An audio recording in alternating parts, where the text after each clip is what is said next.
Alumnos, esta es una pequeña presentación con motivo de la realización del primer parcial, es decir, de la instancia de evaluación que vamos a tener del primer parcial de obligaciones, en donde, por la naturaleza de la materia, la evaluación parcial que se realiza es justamente una evaluación práctica de los contenidos teóricos que se desarrollan.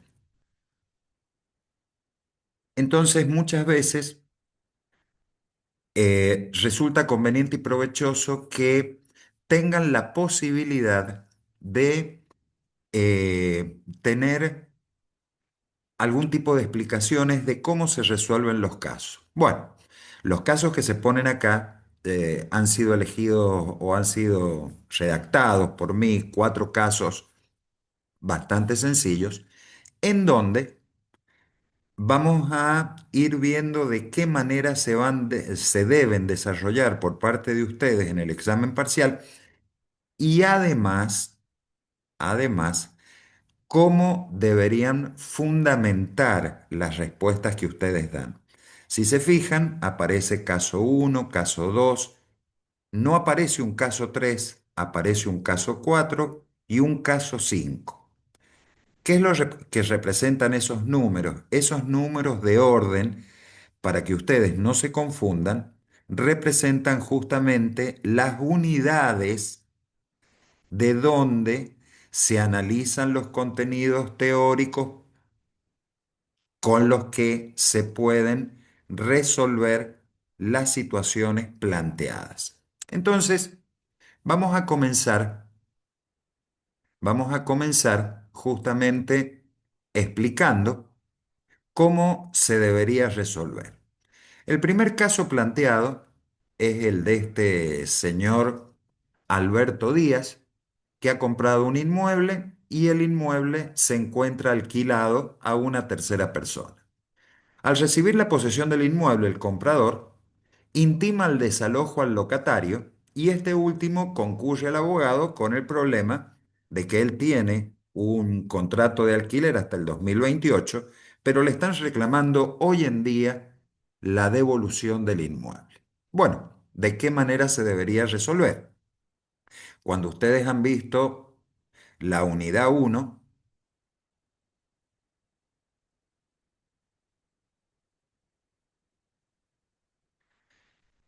eh, dentro del temario aparece justamente las denominadas obligaciones propter rem, pero además se describen otras situaciones en las que nosotros nos encontramos con relaciones entre cosas y sus dueños que implica justamente que el dueño pueda llegar a ser deudor. Aparecen las obligaciones propter rem. Aparecen también las cargas reales, es la situación de aquella persona que sin ser deudora tiene un inmueble o adquiere o ha adquirido un inmueble que está afectado con un derecho real de garantía y aparece aquellas otras situaciones de afectación de derechos personales, como serían las acciones in rem scripta. Entonces, ¿qué es lo que pasa? Cuando nosotros se nos plantea esta situación práctica, deberíamos tener en cuenta que, analizando los contenidos teóricos, nos encontramos que el artículo 1189 del Código Civil, esto ha sido desarrollado en la materia, ¿no es cierto?, en la unidad uno, cuando habla justamente de la transmisión por causa de muerte, justamente menciona la situación de la enajenación de la cosa locada. Y el código hace la aclaración, excepto pacto en contrario. Es decir, en el problema que a ustedes se les presenta, no hace ninguna referencia a que el vendedor del inmueble haya pactado con el inquilino que el contrato de locación deja de cumplir sus efectos, deja de producir sus efectos, si el inmueble es vendido. En consecuencia, de acuerdo a lo que dice el artículo, lo que preceptúa el artículo 1189, ese contrato de locación subsiste durante el tiempo convenido, aunque la cosa locada hubiera sido enajenada. ¿Qué es lo que se debería responder en este caso? ¿Que se les plantea? Bueno, justamente el inmueble vendido o ante la situación del inmueble vendido, no debe el locatario dejar el inmueble porque tiene todavía un contrato vigente que vence recién en el año 2028. ¿En función de qué? De lo que establece el Código Civil en el artículo 1189. Bien, vamos a al segundo tema. El segundo tema habla de elementos, o sea, se refiere a la unidad de elementos esenciales. Y acá tenemos un señor, Alberto Ojeda, que le ha hecho una donación a su sobrino Esteban Fuentes y dice, por una suma suficiente para que pueda vivir en la provincia de Buenos Aires durante X cantidad de meses, ¿no es cierto? Ya vamos a ver cuántos meses. En la provincia de Buenos Aires, bueno, acá no se menciona cuántos meses, pero vamos a suponer que el dinero, no, sí se menciona, pueda vivir durante 2 meses en la provincia de Buenos Aires. Bueno, cuando Esteban Fuentes está en la provincia de Buenos Aires y le dice al tío, bueno, dame la plata, el tío, la donación de la suma de dinero, vamos a suponer que es lo que le entrega es la suma de 50.000 pesos. Evidentemente, con esa suma de dinero no va a poder vivir 2 meses en la provincia de Buenos Aires. Se frustra aquellas circunstancias que habían dado origen a que tuviera que estar en la provincia de Buenos Aires y entonces el planteo que le hace a un abogado de Buenos Aires es justamente decir, bueno, ¿qué podría hacer yo para que pueda tener un mejoramiento en esta donación que me ha hecho mi tío, porque esa suma de dinero es manifiestamente insuficiente? ¿Cómo resolveríamos esta segunda situación? Si nosotros nos vamos a la segunda situación, acá estamos justamente en la unidad 2, elementos esenciales. Dentro de los elementos esenciales, recordando, tenemos justamente los sujetos, el objeto o prestación. Después tenemos la causa fuente y el vínculo jurídico. Lo primero que el alumno debería justamente ubicar o identificar es que en la cuestión planteada, el elemento que está en juego acá es justamente el objeto de la obligación dentro del concepto de prestación de la obligación, y este objeto es la materia que resulta insuficiente, es decir, la cantidad de dinero. Entonces, nosotros tenemos el artículo 725 del Código Civil que cuando habla de los requisitos dentro de los elementos esenciales, dice que la prestación es un requisito esencial y esa prestación constituye el objeto de la obligación y establece además que debe ser material y jurídicamente posible, determinada o determinable, susceptible de valoración económica y corresponder a un interés patrimonial o extrapatrimonial del acreedor. Cuando nosotros analizamos ahora en el caso propuesto la redacción del caso propuesto, vemos que el compromiso de donación que hace el donante no está determinado, pero además de que no se encuentra determinado, es imposible, por la forma en la que ha sido redactado, buscar una eh, guía para poder determinarlo. Es decir, no está determinado ni hay determinabilidad. En cuyo caso, viendo esta situación, ¿cuál va a ser la respuesta del abogado? La obligación comprometida por el donante, en definitiva, es nula. Hay un elemento esencial que es la prestación y específicamente el objeto de la obligación, que no está válidamente consignado en el título constitutivo de la misma, es decir, en lo que sería el objeto de la donación como contrato. Bueno, vamos ahora al caso tercero. Acá hay un señor, Juan Suárez, que por desgracia es embestido por un señor Díaz en un accidente de tránsito y este señor Marcelo Díaz termina siendo el exclusivo responsable. Una situación, hagamos uso de la imaginación, Suárez está parado en un semáforo en rojo, Díaz viene circulando, está distraído, lo choca, no se da cuenta que estaba el semáforo en rojo y choca al auto que estaba adelante, correctamente detenido.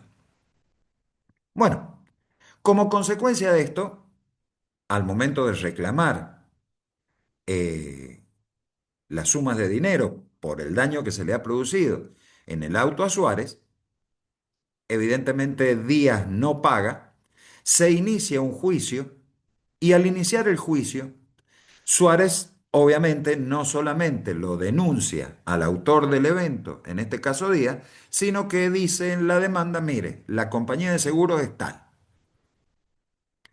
¿Qué es lo que ocurre?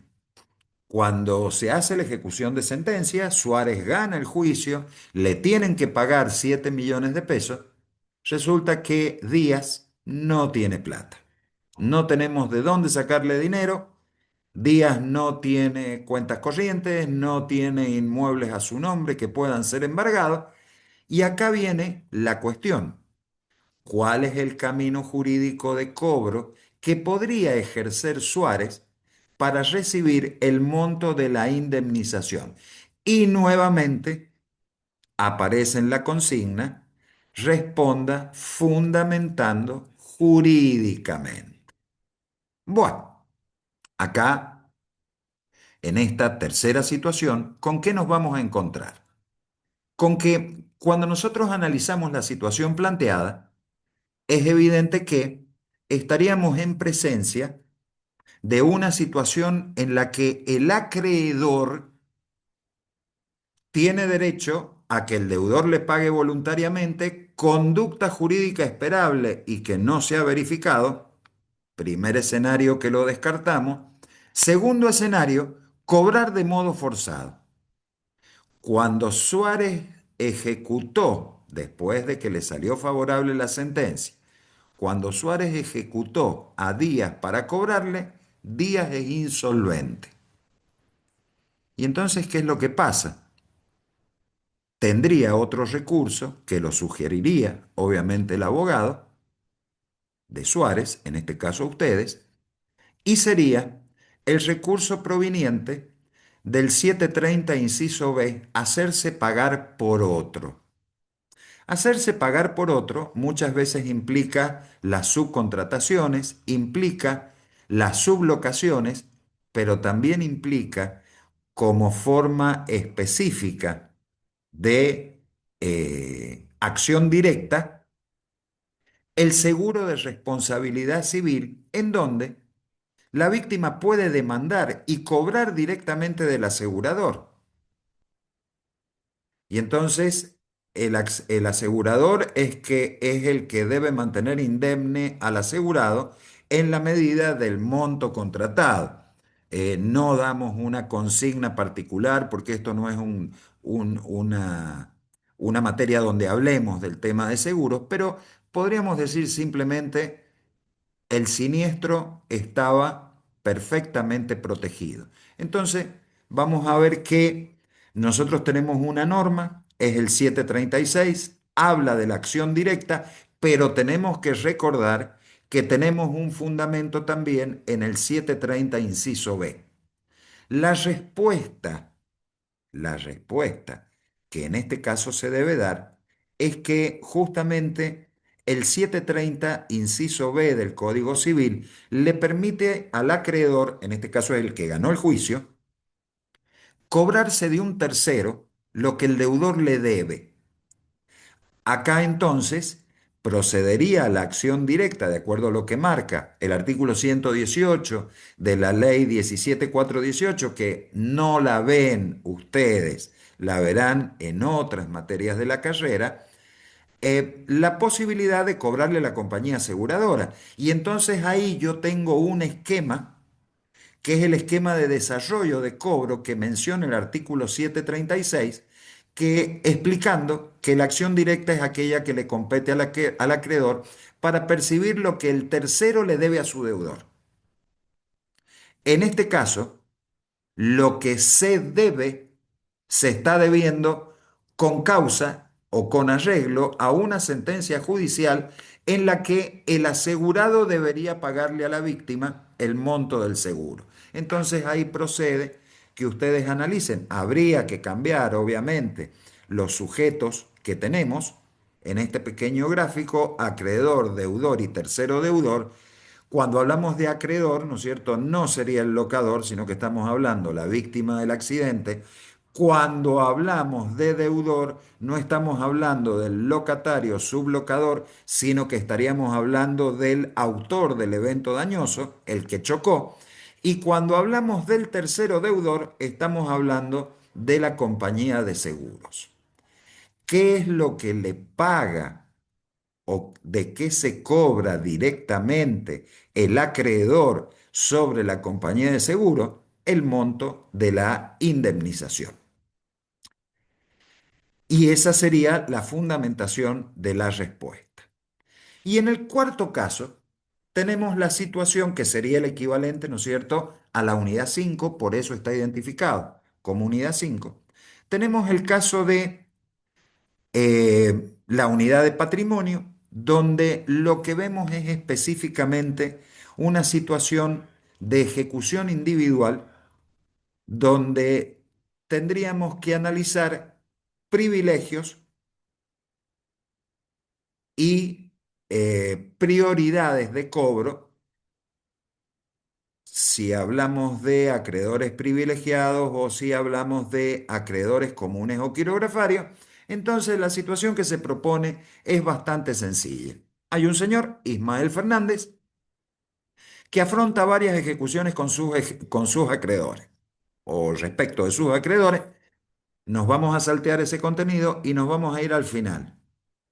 El patrimonio que tiene Fernández consiste en una casa ubicada en la calle Salta y Benavides, cuyo valor es 16 millones de pesos, y una cuenta corriente en el Banco San Juan con un saldo de 4 millones de pesos. Ahora entramos a analizar quiénes son sus acreedores, y entonces lo que ustedes primero van a tener que hacer es leer detenidamente quiénes son los acreedores y determinar qué característica tienen, si son acreedores privilegiados o si son acreedores quirografarios.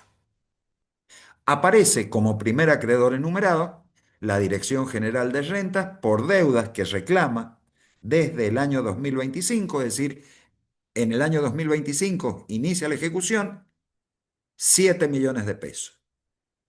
Aparece después una deuda por gastos de salud. Este pobre Fernández seguramente puede haber estado enfermo y entonces tiene una deuda de 3 millones de pesos, pero ojo, que este acreedor, bueno, en el caso de la Dirección General de Renta es obvio, se darán cuenta que estamos en presencia de un acreedor privilegiado, pero cuando hablamos de la deuda por gastos de farmacia, estamos frente a un acreedor que podríamos denominar o que deberíamos calificar como acreedor común o quirografario.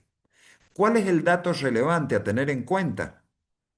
Que el dueño de la farmacia, que está reclamando el crédito o que tiene ejecución, ya tiene una traba registral desde el año 2022.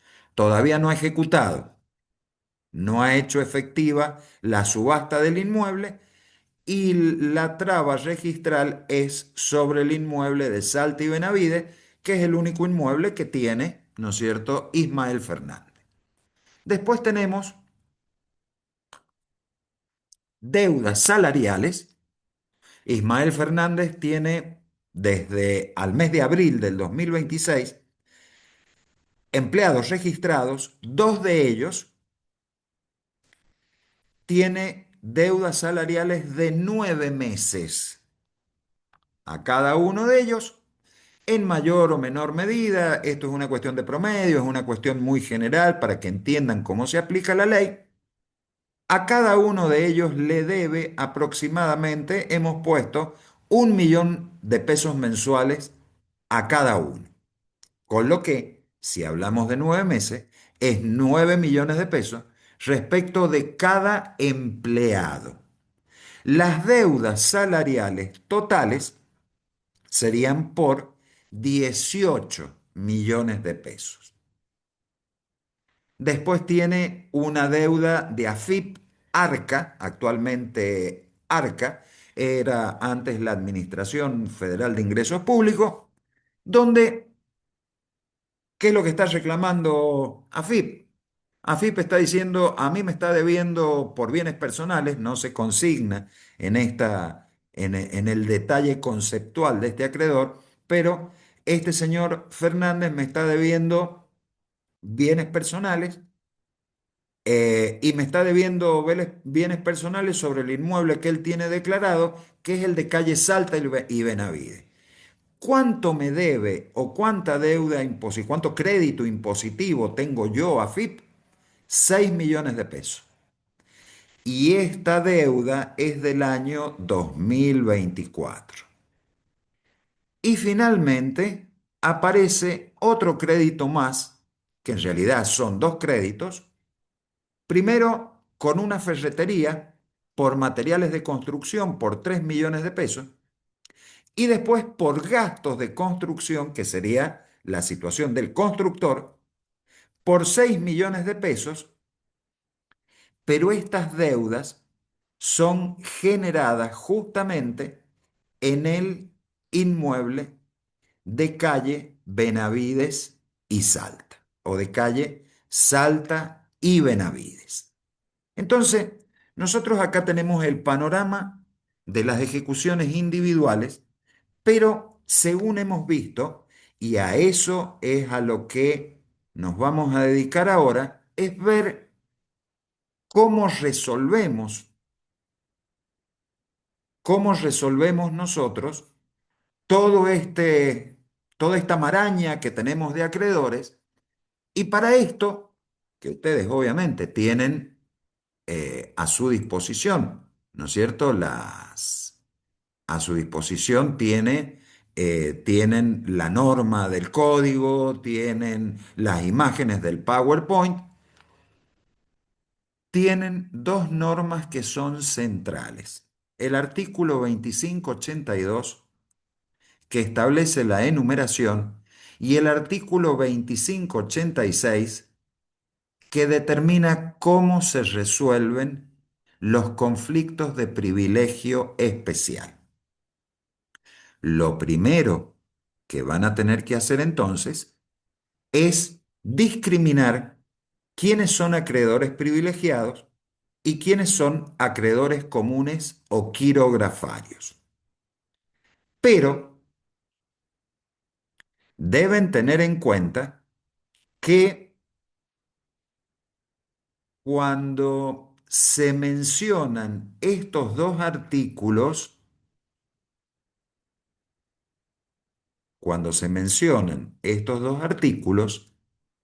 nosotros tenemos en el artículo 26 una redacción muy particular que nos dice: los privilegios especiales tienen la prelación que resulta de los incisos del artículo 2582. Y después menciona, excepto los siguientes supuestos.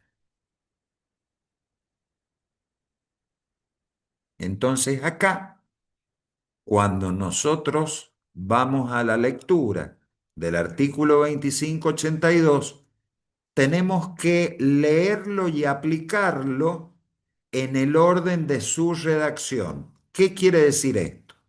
Que cuando el 2582 nos enumera los acreedores privilegiados, los está enumerando en el orden en el que los privilegios deben ser satisfechos.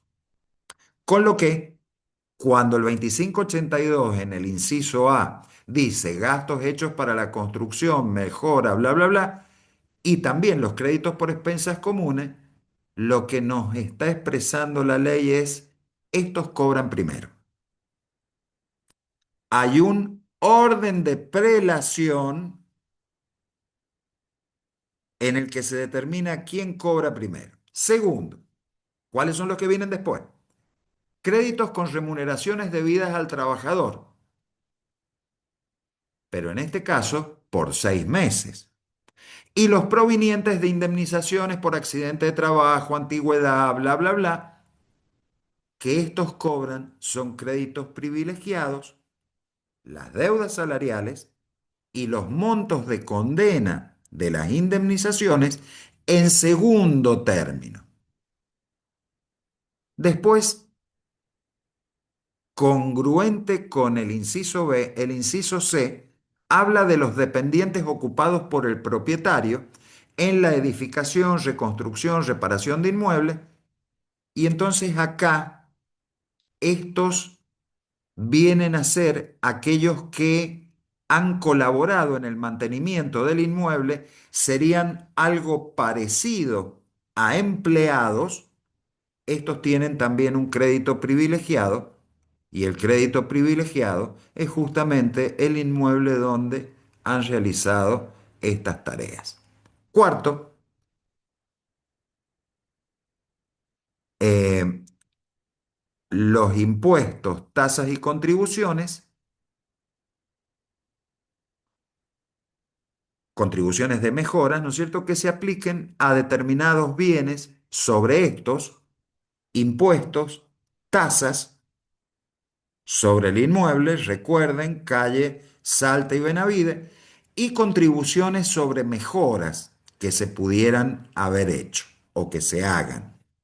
Quinto, créditos garantizados con hipoteca, anticresis y prenda, y los Warrant, que bueno, tiene una situación especial, creo que cuando hemos hecho el desarrollo de esta unidad, eh, se les ha mencionado específicamente. Y finalmente aparece en el orden de prelación los privilegios establecidos en la ley de navegación, el código aeronáutico, leyes de entidad financiera, ley de seguros, código de minería, que ya son privilegios muy especiales y técnicos y que los verán en las materias respectivas. Entonces, nosotros ahora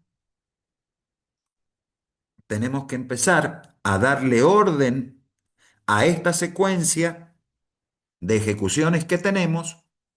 Y los primeros que se nos mencionan son en el 2586 las situaciones de conflicto. Bueno, ¿cómo se resuelven? En el orden que tengan previsto en los ordenamientos respectivos que son especiales. Código de minería, código aeronáutico, código de la navegación, etcétera, etcétera. Segunda situación.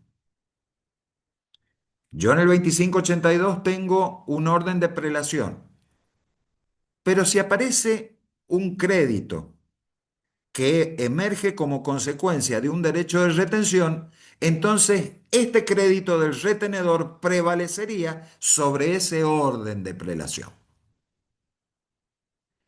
Tercera situación sería la del derecho real de garantía viejo, por decirlo de alguna manera. El privilegio de los créditos con garantía real prevalece sobre los créditos fiscales y los gastos de construcción, mejora, incluidos, bla, bla, bla, si estos créditos se devengaron con anterioridad a la constitución de la garantía. ¿Qué quiere decir?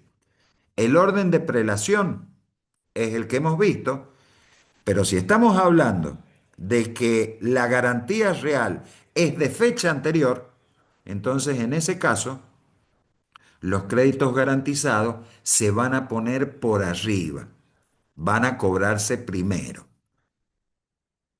Y después, cuando hablamos del eventual conflicto, no, perdón, cuando hablamos de los créditos fiscales, entonces tenemos créditos fiscales, los derivados de la construcción, mejora, conservación, bla, bla, bla, prevalecen sobre los laborales si los laborales fueran posteriores a su nacimiento. Es decir, si yo tengo un crédito fiscal y ese crédito fiscal es de fecha anterior a las deudas salariales, obviamente que los créditos fiscales, se van a cobrar antes. La otra situación de posible conflicto son la de los créditos con garantía real. Los créditos con garantía real prevalecen sobre los laborales que se han devengado con posterioridad a la constitución de la hipoteca. Es la situación de los empleados a los cuales el empleador les debe dinero. El privilegio o el asiento del privilegio es el inmueble, pero resulta que el inmueble estaba hipotecado desde hace años. Entonces, en ese caso, la carga real va a prevalecer sobre la deuda salarial. Y el inciso F del 2586 es cuando yo tengo créditos de la misma naturaleza y el bien no alcanza. ¿Cómo cobran esos acreedores privilegiados? Cobran a prorrateo. Ya se les ha explicado cómo es el prorrateo, entonces ahora sí podríamos empezar a hacer un análisis de cómo debemos resolver esta situación.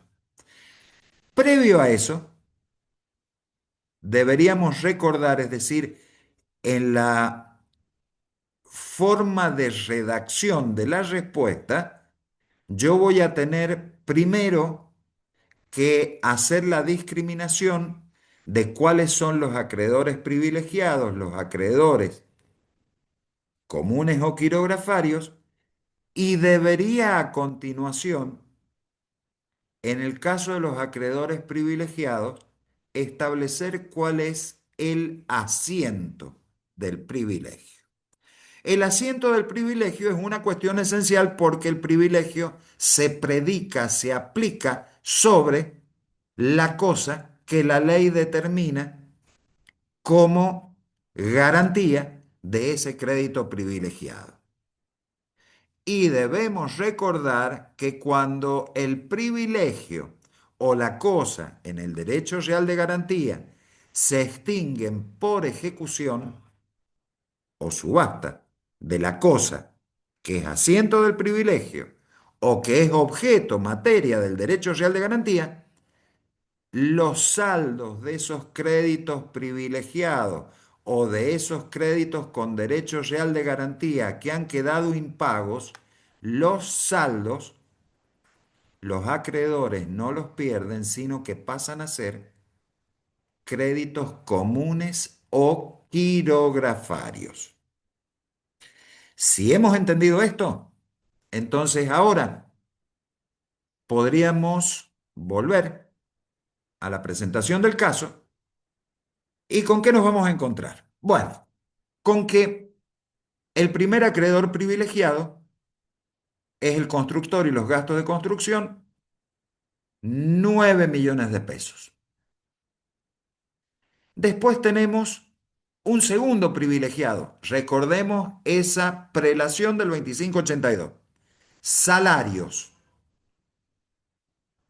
Pero ¿qué es lo que pasa con los salarios? Los salarios se deben 18 millones de pesos y en realidad los últimos 6 meses son los que están alcanzados, deuda salarial, los últimos 6 meses son los que están alcanzados con el privilegio, es decir, lo que tendría en realidad es un privilegio por 12 millones de pesos. Pero ¿cuál es el problema que tenemos nosotros?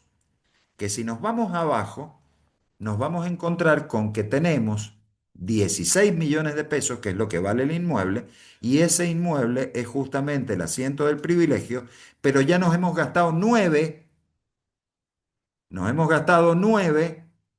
con el constructor y los materiales.